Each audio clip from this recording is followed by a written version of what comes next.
Hi there, I'm Mike, and my teammate's Jay. We're excited to share our project called RAGalicious. A little bit about what the project is about. This is a fun RAG-based chatbot that we designed to help users discover delicious recipes from the New York Times Cooking section. Users can prompt the chatbot and ask it for inspiration based on various criteria like cuisine, for example, like what Thai food recipes can I cook, or dietary restrictions, for example, vegan or paleo, or even occasions like Thanksgiving or Rosh Hashanah. The idea was inspired by our common love of cooking, Jay and I, and also we shared the delight of using New York Times Cooking to create a recipe, but always sort of veering off the path that we see something interesting. So we thought it would be cool to use this as a basis of our project. Lots of tools Let's get cooking. Exactly. We'll show you in a second. We use a lot of the tools that we learned from the Wiz and Greg, as well as some of the new ones, and we'll go through it in more detail. Let's get to the demo quickly so we can show you what we've built. All right, so one thing you need to know is my teammate Jay currently lives in Spain, so let's give him some ideas for Spanish dishes he can make this summer. And luckily, we have a handy starter for that. So let's try this.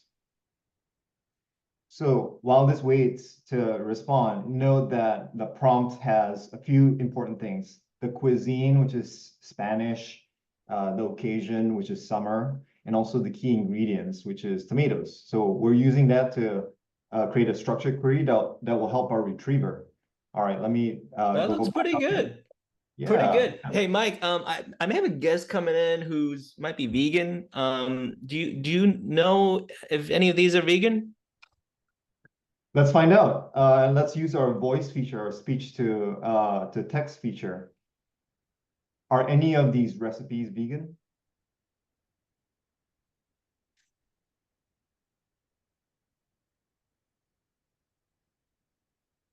Yeah, so it looked like it successfully checked the three, and it came back with an accurate answer. So two of them are fully vegan, but one of them needs to be adjusted.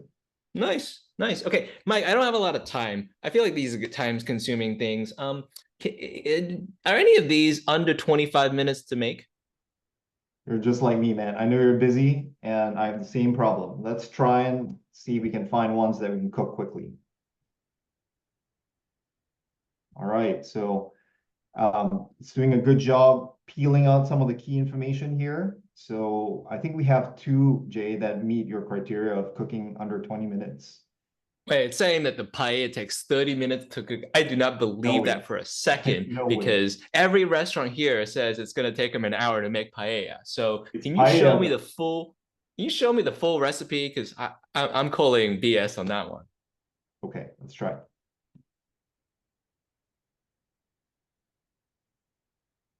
Nice. Oh, that looks delicious. I'm getting hungry.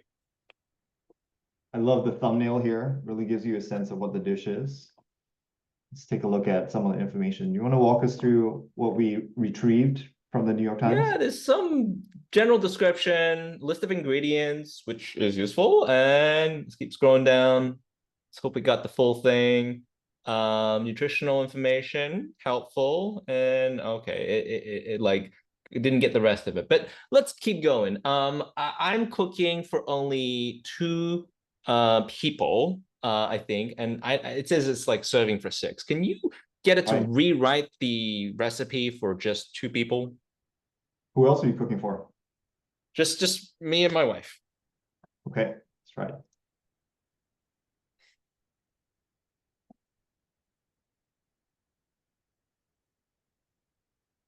All right. So this is so now it's like 1 1/6 cup of water, and it's got a 1/3 medium onion. Let's go up, and I don't trust these guys when they do math, you know? What's it doing? Let's keep going up a little bit. Okay. All right. So it had 1 medium onion initially, and it cut it down to 1/3. That's pretty good. And it had 3.5 cups. You know, that looks right to me. It just divided everything by 3. Wow. Didn't know I could do math. That's impressive. Hey, can you actually send me the recipe, the ingredient list as a text message? So time to go to Whole Foods, you know? Yeah, of course. Is there Whole Foods in Spain? No, I totally made that up. All right, so this is Like a Twilio. local farmer. So we had an integration with, we built the integration with Twilio and a success message here. And yes, there you go. Oh, he got the text. It's on his phone. All right. All right. I think that's our demo. Mike, you want to switch back to the... Exactly. So this is the Okay. part where, take it away, Jay. We'll talk about some of our architecture and our choices and what we did.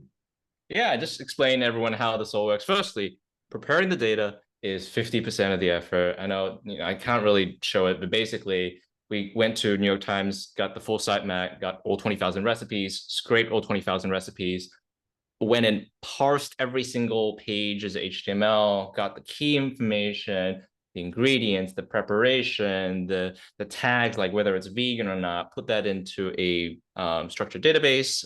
And then we took out certain pieces. We didn't put the full recipe in because it's too long in some cases. Just got the ingredients, the description, and key meta information into the vector DB. Okay. And next slide. And then we'll walk you through how the LangGraph architecture works. We use LangGraph because we want to have a conversational thing, which means there is a state, right? First, you're doing the search and screen. Later, you're going to ask about the shortlisted recipes. All right, so what's going on? So next slide. On the right-hand side, we actually have agent state. That's the state that it remembers, and that's stored in memory. It's like a short-term memory. I think it's like a SQLite database. All right, so suggest Spanish recipes that are good for summer, etc. So on the left-hand side, this is how we actually got and transcribed the audio from the voice to the text. That's part of the demo. We use Whisper 1. Mike, next one, next slide. All right, so we have a triage step. We're trying to figure out, okay, what kind of question is it asking about? Because we want to be very purposeful about exactly what it's doing. I have a lot of control issues, right? So in this case, it's evaluated that, hey, we're asking about a specific recipe, asking for recipe suggestions in general. So it rated that, it scored that, and so we're going to route it to the part that just deals with the RAG retrieval. Next slide. In the RAG retrieval, okay, so we have a lot of recipes in a vector store, right? But we have some pretty stringent criteria. We want it to be for the summer occasion. We want it to be Spanish cuisine, okay? And that's in the metadata. So what we want to do is we want to sort of filter down all the recipes by that metadata first before we go in and do the semantic search, right? And so we use MyScale. It's capable of doing that and much more capable than Quadrant. And we use a self-query retriever, which is a part of LangChain that is able to do that piece. Okay, next slide. And then as a part of that, we get back like 10 documents, okay, which is just the short part of the recipe. And then, we care about accuracy here, right? So we ask the LLM to grade every single recipe. It's like, how relevant is it? Is it relevant or not? Give it a score, right? We toss out the ones that are not relevant based on the question. Next slide. We generate the response, right? And so give me the top 3. If you don't know, if the context is empty, don't return. Just say you don't know. We don't want you to hallucinate. Okay, and then we also go to the database. Once we generate the 3, we grab the full recipe for the 3 and we save it in the agent state. So it has that available. Next slide. The user will go then and ask, and after being presented with the shortlist, it's like, oh, are any of these vegan? So we go and actually triage that question again. It's like, what is the user trying to ask about? It's trying to ask about about the shortlisted recipes, right? Not about a specific recipe, not asking me for recipes in general, about the shortlisted recipes. And so it goes in, finds, and then it just routes it to a very specific part of our LangGraph. Next slide, Mike.